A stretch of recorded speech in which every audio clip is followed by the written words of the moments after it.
My name is Daniel Brooks, I said quietly to myself one morning, staring at my reflection. And I believe love fixes everything. That's still true, Emily Carter told me later that day as she tied her hair. You worry too much. I just want us to be solid, I said. Marriage isn't a joke to me. She smiled. I know. That's why I'm marrying you. Those words mattered to me. I built my whole life around them. I worked long hours, saved every dollar, and never looked twice at another woman. Loyalty wasn't something I talked about. It was something I lived. My dad, Robert Brooks, used to say, if you give your word, you give your spine. My mom, Linda Brooks, always added, and if you love someone, you protect them. At Sunday dinners, Dad would ask, so, Daniel, you still happy? I am, I always said. Emily's amazing. Emily would squeeze my hand and say, your son treats me like gold. That made my chest swell every time. You're lucky, my sister Rachel once teased. Most guys mess this up. I won't, I told her. I know what I have. Emily fit into my life like she was designed for it. Same goals. Same timeline. Same talk about kids in a quiet house. When I doubted myself, she said, you're enough, Daniel. When I apologized too much, she laughed. You're cute when you overthink. I believed every word. Still, there were moments I brushed off. Why do you hide your phone? I asked once. She rolled her eyes. Because you don't trust me? I do, I said quickly. I just asked. Then drop it, she replied. So I did. When she mocked my old car, I laughed with her. When she corrected me in public, I swallowed it. When she said, you're too sensitive, I nodded. Jason, my best friend, warned me once. Man, she talks over you a lot. She's just confident, I said. I like that. He shrugged. As long as you're happy. I thought I was. At night, Emily would rest her head on my chest and whisper, promise me you won't ever leave. I promise, I said every time. She never said it back. When my parents talked about the engagement dinner, Mom asked, you sure Emily's comfortable with everyone? She loves you, I said. She just doesn't show it like we do. Dad studied me and said, just make sure you're not shrinking yourself. I'm not, I replied. I'm choosing peace. That was my flaw. Silence felt like strength to me. Pleasing felt like love. Ignoring red flags felt like trust. If I spoke up, I feared losing her. If I stayed quiet, I believed we'd last forever. So I kept smiling. I kept agreeing. I kept believing. Do you ever feel like you're trying too hard? I asked Emily once while we drove. She laughed. That's just how you are. Is that bad? I asked. No, she said. It's convenient. I didn't hear the warning in that word. At work, my coworker Melissa joked, you're the nicest guy here. Don't let life chew you up. It won't, I said. I'm getting married. She smiled politely. Just don't disappear in the process. Even my mom pulled me aside one night. Daniel, she said softly, love shouldn't make you smaller. I'm not small, I insisted. I'm flexible. She sighed. Just promise me you'll speak when something hurts. I promise, I said, knowing I probably wouldn't. That was the man I thought I was. Patient. Loyal. Unbreakable. I believed love meant endurance. I believed silence meant maturity. I believed if I gave enough, I'd be valued. And as Emily smiled at me that night and said, you trust me, right? I answered without hesitation, with my whole life. That answer would cost me everything I thought I knew about love. I didn't see the storm coming because I believed love meant never questioning anything. I stepped into the dining room and Emily squeezed my arm. Relax, Daniel. It's just family, she whispered. I'm fine, I said, though my stomach twisted. Mom smiled. Dinner's ready. Sit, you too. I took my seat beside Emily, heart pounding. Dad gave me a small nod. Rachel waved. Uncle Mark leaned back in his chair, hands crossed. Emily reached across the table and whispered, don't worry, I'll handle it. I swallowed. Handle what? You'll see. Her grin was too sharp. Daniel, pass the salad, Dad said. I obeyed. She grabbed it first. Oh, let me do it. You always drop things. I froze. I won't. Emily laughed loud and clear. Relax. I'm just kidding. You're so tense. Tension. I barely breathed. Rachel snickered. She's funny, Daniel. Yeah, haha, I muttered, cheeks burning. Emily leaned closer. Remember when you tried cooking? Total disaster. Your spaghetti?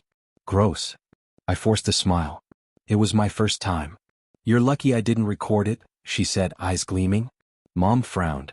Emily, that's unnecessary. I'm just honest, she replied, sweet as poison.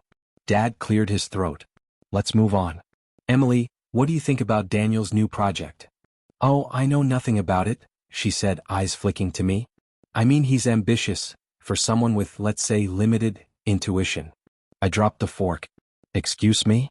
Oh, nothing, she said, smiling wider. I just meant you can be a bit naive. Naive. That word burned. Rachel whispered, ouch. I wanted to speak, defend myself, but Emily's eyes held me captive. A game. I was the pawn. Then she leaned back and said louder, and Daniel thinks he's romantic. Remember the time he tried to surprise me with that cheap hotel? I laughed so hard I cried. Poor Daniel had no clue. I sank in my chair, hot and frozen at once. Mom's hand hovered near hers, silent. Dad pinched his lip. Uncle Mark's eyebrows rose. Emily tilted her head. Oh, and I should tell you all? Her voice softened, innocent. Daniel still believes I left my ex, Ethan, for him. Isn't that cute? The room went dead silent. My chest slammed against my ribs. My hands shook on the table. Wait, what? I managed. She laughed lightly. You didn't know? I never really ended things. But Daniel, you're sweet. You think I'm loyal. I couldn't move. Emily. She leaned closer, mock whispering, you're adorable when you're clueless. Mom gasped. Dad's chair scraped the floor. Rachel's mouth opened, closed, opened again. Uncle Mark cleared his throat. I thought. My voice faltered, caught in my throat. Emily smiled, flawless, triumphant. Relax. I'm just being honest. Honest? I choked out. In front of everyone? You look so worried, she teased. I had to. You need reality, Daniel. You're too fragile. Fragile. Naive. Clueless. My thoughts spun. My love, my trust, my plans, all collapsing in her smirk. I wanted to shout, cry, defend myself, but my voice betrayed me. I froze, trapped in disbelief. Dad's voice cut in low and firm. Emily. I know, she said, leaning back. I'm harsh. But better you see me now than later. Rachel whispered, wow. I sank lower, my hands trembling. The humiliation burned hotter than anger. Every smile she gave me felt like a knife. Finally, I realized it. This woman I planned to marry, the one I trusted with everything, didn't respect me. Not a shred. And in that moment I understood. The man I thought I was confident and loved was gone. I had no words. I only had the sharp, cold truth of betrayal staring me in the face. I didn't answer my phone that morning. Not my mom, not Dad, not Rachel. Emily tried twice.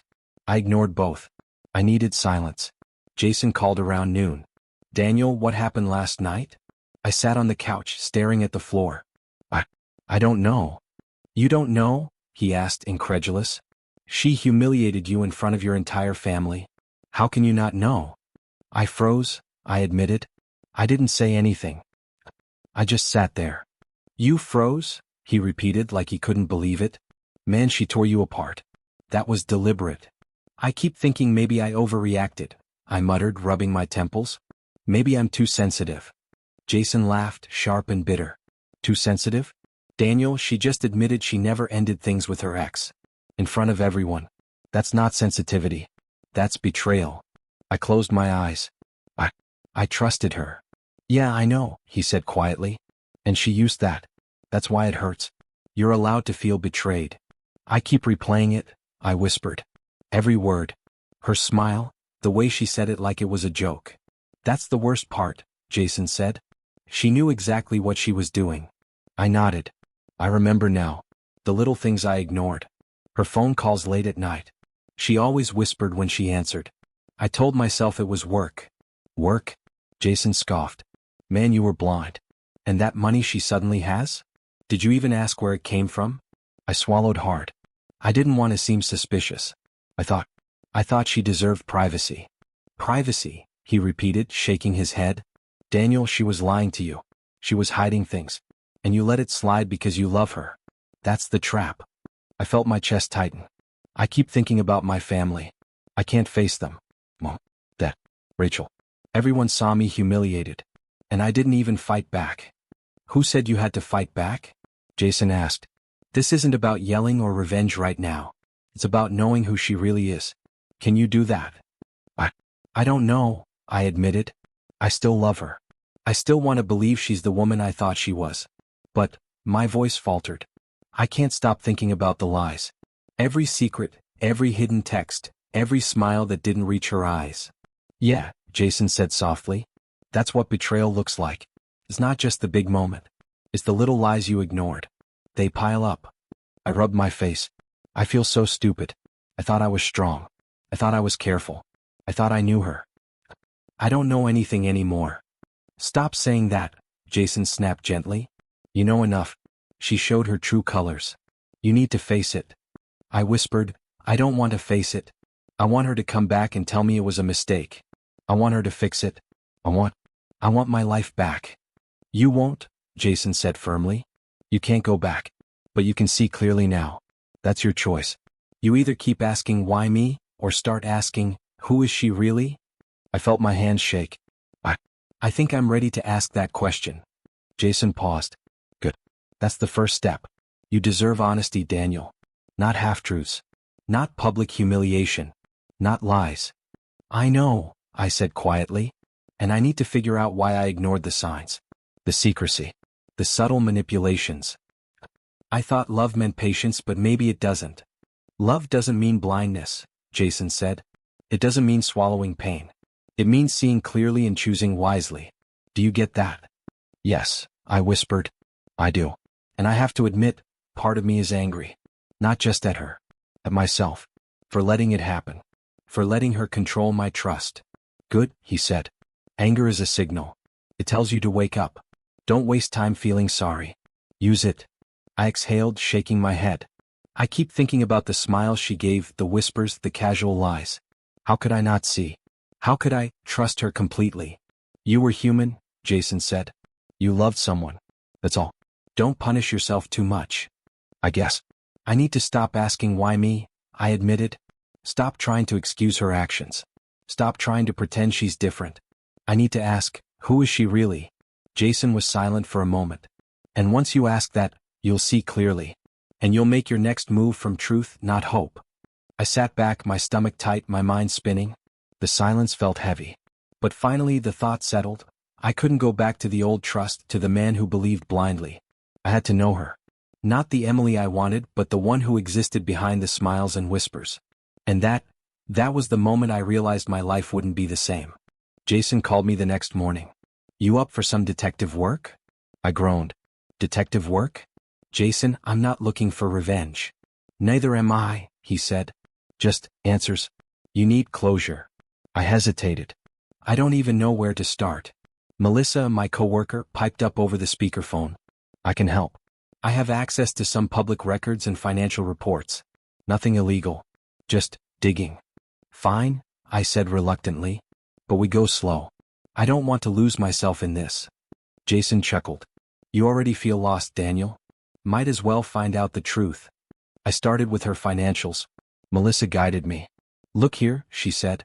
Sudden deposits, unexplained income. Something's off. I frowned. These aren't from work. These are side accounts? She never mentioned them. Exactly, Melissa said. She's hiding something. I ran my hands through my hair. I should have seen this before. I trusted her completely. Jason's voice was steady. You trusted someone. Doesn't make you stupid. Just blinded by affection. I clicked through more files. There it was, emails from Ethan Wallace, her old boss. Friendly at first, casual, but then the tone shifted. They spoke in a way that I couldn't ignore. She's been meeting him after work, Melissa said quietly. And he's sending her money. Not small amounts. Real money. I felt like the air left my lungs. I can't believe this. Jason said, believe it? Stop rationalizing. Stop making excuses for her. I stared at my phone. And the mocking? I found screenshots from her friends. She made jokes about me. About how gullible I am. How easy it is to manipulate me. I slammed the laptop shut. This is too much. I don't know if I should keep going. Melissa's voice softened. You have to keep going. For your own clarity. For your own peace. I want to walk away, I admitted. Just disappear. Forget she ever existed. Forget this humiliation. Jason's voice was firm. And that's one path. But do you want to know? Or live in doubt? I need to know, I whispered. Melissa guided me further. There's more. Her ex-boyfriend claims she lied about everything. Job, relationship history, even her apartment. She's hiding a life from you. I clenched my fist. Every smile she gave me, every promise, all lies? Jason said softly, not all lies. But the pieces she hid? Those matter. You deserve the truth. I thought about my family, the engagement dinner, her smirk, the way she looked triumphant while I froze. Every betrayal pressed on my chest like a weight. I keep thinking, I said, voice shaking, maybe I ignored too much. Maybe I wanted to see what I wanted, not what was real. That's the trap of love, Jason said. You see what you hope for. Melissa added, collecting proof doesn't mean revenge. It means understanding. Knowing exactly what you're dealing with. I nodded, heart racing. I feel like I'm awake for the first time. Like I can't unsee any of this. You're awake, Daniel, Jason said. Now it's about what you do with it. I don't want to act yet, I said firmly. I need to gather everything. Slowly. Carefully. I don't want to be blinded by anger or hurt. Melissa agreed. Exactly. Document everything. Screenshots, emails, patterns. Keep your head clear. I leaned back, staring at the ceiling. I never realized how blind I was. How much I trusted someone who clearly didn't care.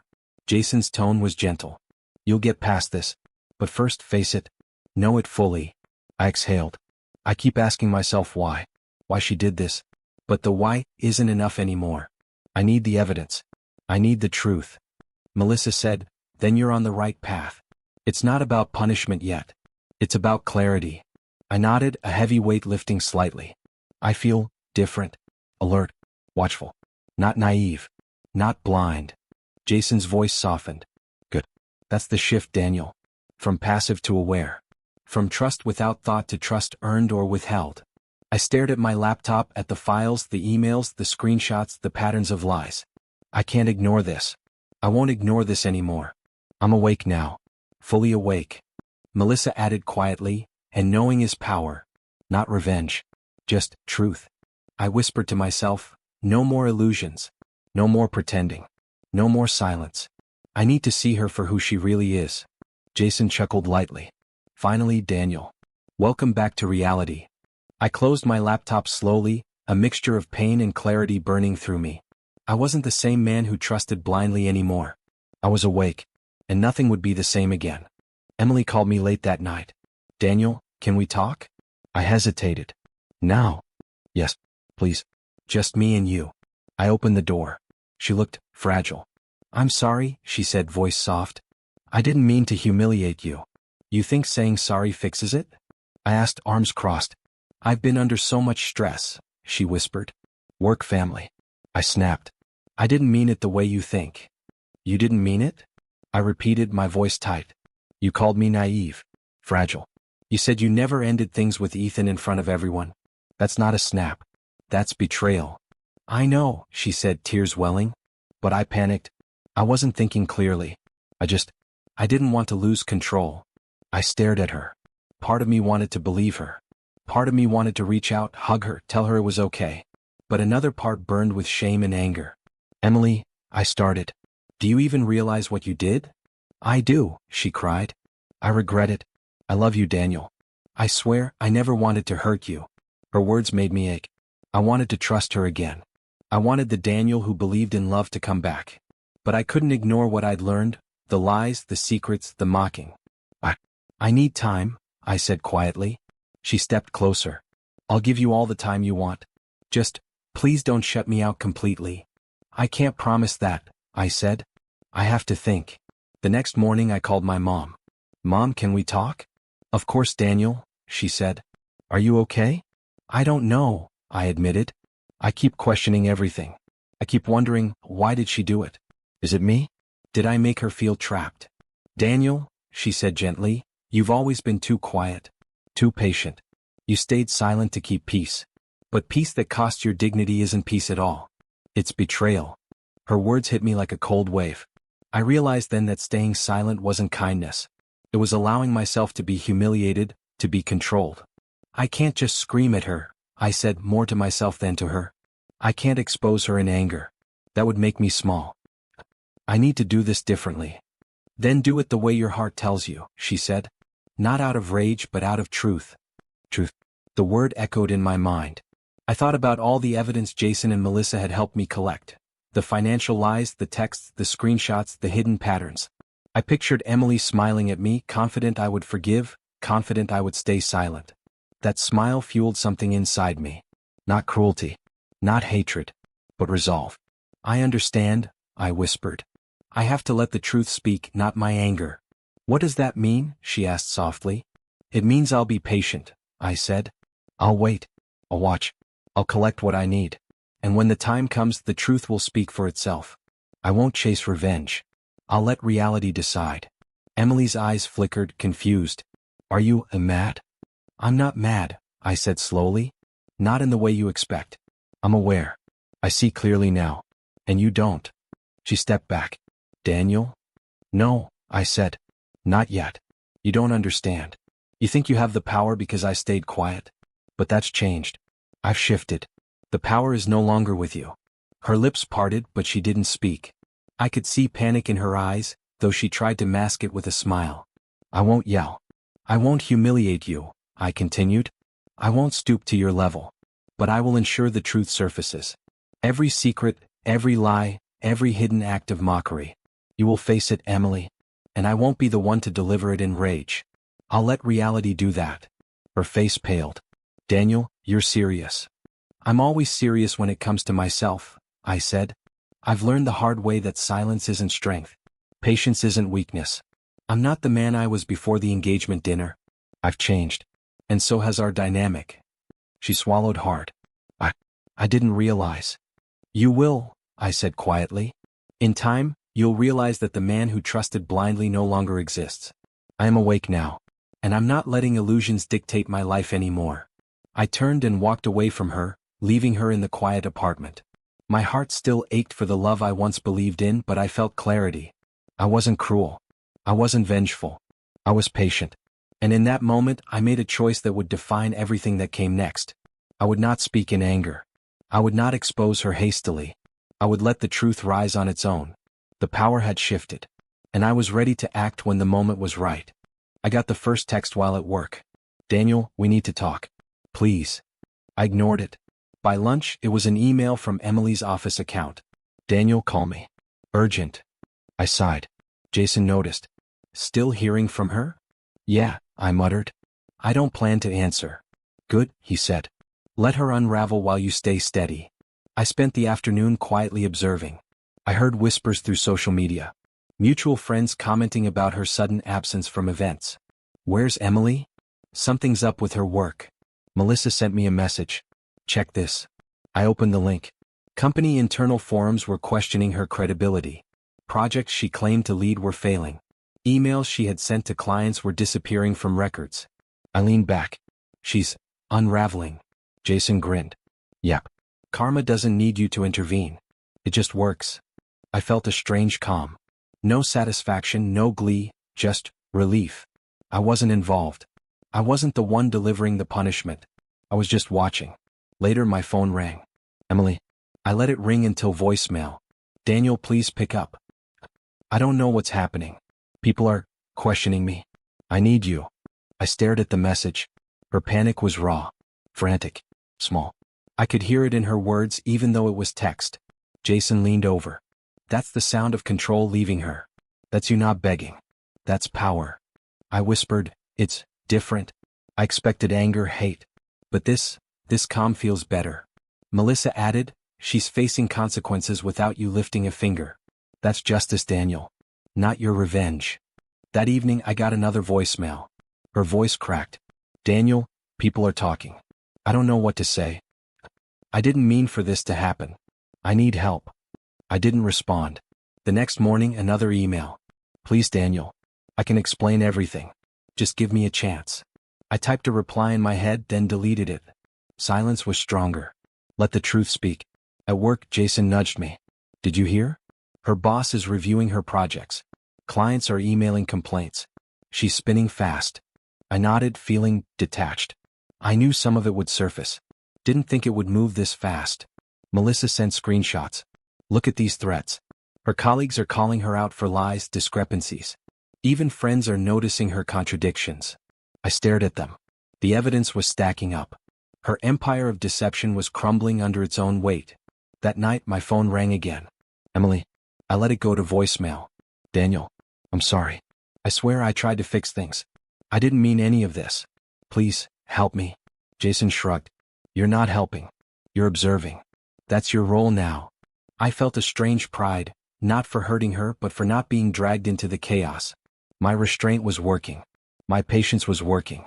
I thought back to the dinner, her smirk, the humiliation, and the secrets I'd uncovered. The power dynamic had shifted completely. She had assumed I would beg for explanations, grovel for trust. She had assumed I would be desperate to forgive. Instead, I remained calm, detached, alert, watching. Her messages kept coming, panicked, frantic, small. Daniel, people are confronting me. I can't explain. I'm scared. I didn't realize it would get this bad. I didn't answer. Jason laughed softly. Do you feel it yet? That quiet dominance? She's small now. She can't hide behind charm or lies anymore. And you? You're untouched. I exhaled. It's surreal. I expected chaos inside me. Anger. Revenge. But this calm, it's better. Clearer. Melissa sent another link. Public records, Daniel. The contract she signed, her side business.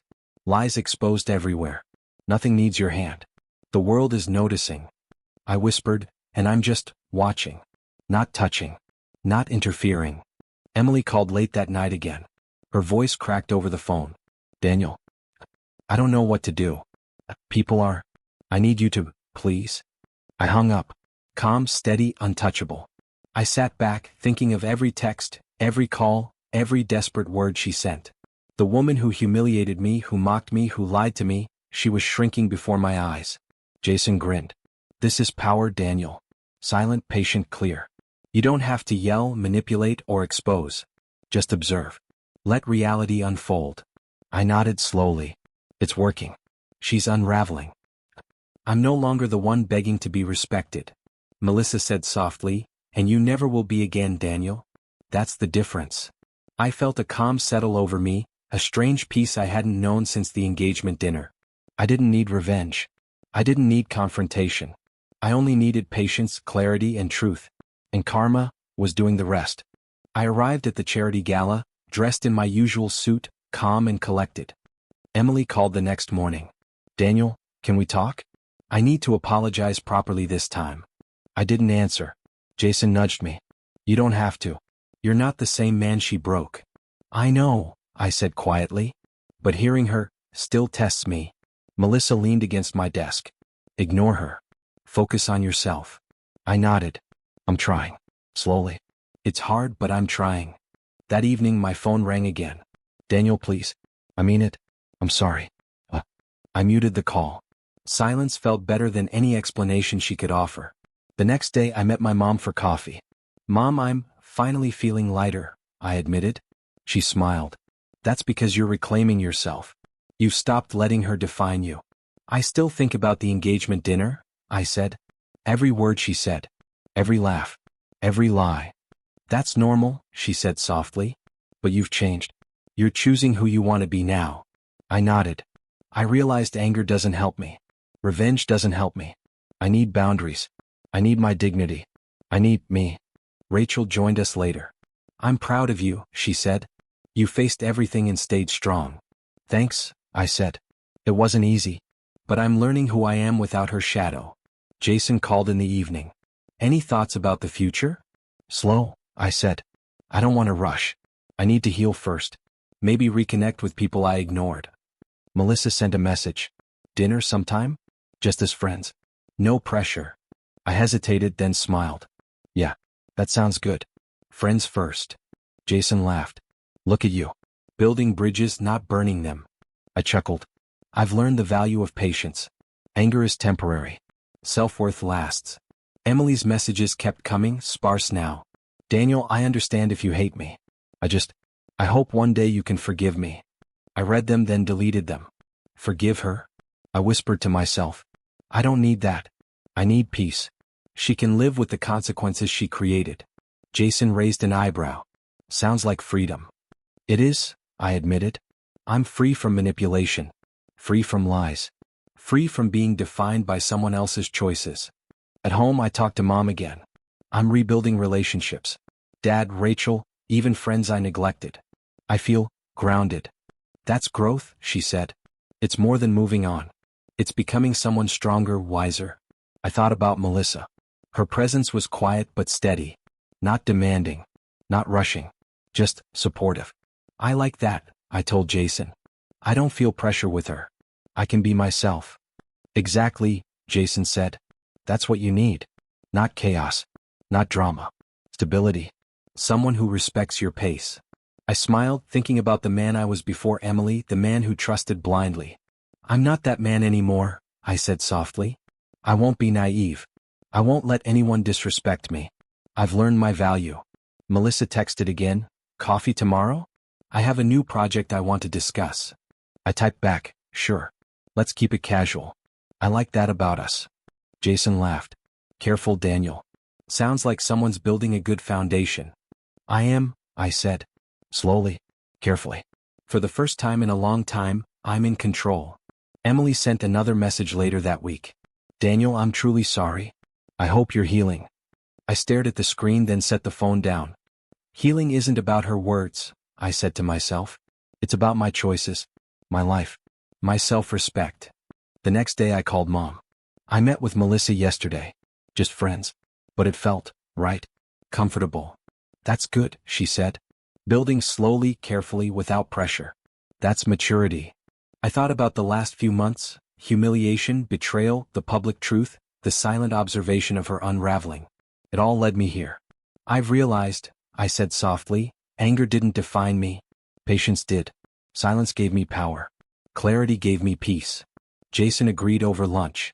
You're no longer reactive. You're proactive with your life. That's the real change. I nodded. I'm reclaiming myself. Boundaries, dignity, patience, self-worth. That's who I am now. Melissa sent a final message that evening. Dinner tomorrow? I smiled, typing back, looking forward to it, slowly, carefully. That's how I want it. For the first time, I felt fully present in my own life. Not chasing someone else's approval. Not trapped in their lies. Not haunted by past humiliation. I had rebuilt relationships with my family. I had reclaimed my peace. I had found clarity. And I knew now, without a doubt, that I was no longer the man Emily thought she could manipulate. I was Daniel Brooks, the man I became. I walked along the quiet streets that evening, the city lights reflecting off wet pavement. Jason's voice came to mind. Strength isn't always loud, Daniel. Sometimes it's quiet. I whispered to myself, I think I'm starting to understand that. Melissa called. Hey, just checking in. How are you feeling? Calm, I admitted. Better than I expected. That's good, she said softly. You deserve that peace. I leaned against a lamppost. I keep replaying the last months, the dinner, the betrayal, the public fallout. I thought I'd be consumed by anger, but it didn't destroy me. It refined me. Jason's voice echoed in my memory. Patience is power. Silence is strength. I smiled faintly. He was right. My phone buzzed again. Emily. I didn't answer. The messages were polite, apologetic. I hope you can find peace someday. I stared at the screen, then set the phone down. I don't need her words. I don't need approval. I found my own strength. Melissa's voice came again. You're really different now, aren't you? I think I am, I said quietly. I'm not driven by anger. Not by revenge. I'm driven by self-worth. By knowing I won't be small for anyone again. Jason had called earlier that week. Remembered, Daniel. Winning isn't about breaking someone else. Winning is about standing tall when others try to diminish you. I nodded. I understand that now. I thought about Emily's last desperate messages. About the way she looked at me during the public exposure. About every lie, every hidden act of mockery. None of it touches me anymore. None of it will define me. I walked past the cafe where I used to meet her. Memories flared briefly, laughter, warmth, shared plans, but they faded. Not bitter, just distant. Melissa sent another text. Dinner tonight? I'm free early. I smiled. Sure. Slow pace, right? Exactly, she replied. Jason called as I locked the door to my apartment. How's the man who's learned patience? Whole, I said. Not empty. Not broken. Just whole. You've earned that, he said. Not through anger, not through revenge, but by refusing to be small. That's real power. I stared out the window, watching people move along the streets, unaware of the storm I'd survived. I whispered, "Closure doesn't need shouting. It doesn't need chaos. It's quiet, steady, unshakable." I thought about the past, about the humiliation, about the lies. I thought about every time I questioned myself, every time I wanted to scream, every moment I doubted my worth. And I realized something important. I didn't win by ruining her, I whispered. I won by refusing to let her diminish me, by letting the truth rise on its own. Melissa's message popped up again. "See you at 7? "See you then," I typed. I stood alone in my apartment, feeling the weight of calm settle over me. The anger had dissipated. The humiliation had faded. What remained was clarity, self-respect, strength that didn't shout, it simply existed. Jason's voice lingered in my mind. The man who remains upright, patient, and clear, he never truly loses. I walked to the balcony, looking at the city lights stretching endlessly. I whispered to the night, "I will never allow disrespect again. I will never let someone make me small." The air felt fresh, the silence comforting. I didn't need anyone to validate my feelings. I didn't need Emily's apologies. I didn't need revenge. I was complete, and that completion wasn't loud. It wasn't dramatic. It was quiet, steady, and unshakable. I thought about my family, about rebuilding trust with them, about slow bonds forming with Melissa. Life wasn't perfect, but it was mine. Every choice, every boundary, every moment of patience had led me here. I whispered one final time to myself, "Closure isn't loud. Justice doesn't need shouting. Strength comes quietly." And I stood there, alone but whole, feeling the weight of my dignity settle firmly on my shoulders. For the first time since betrayal, I was free, not from her, but from the hold anyone else could ever have over me. I smiled faintly, a private, satisfied smile. Life would go on, steady and calm, just as it should. I didn't need to shout. I didn't need applause. The truth had spoken quietly, and so had I.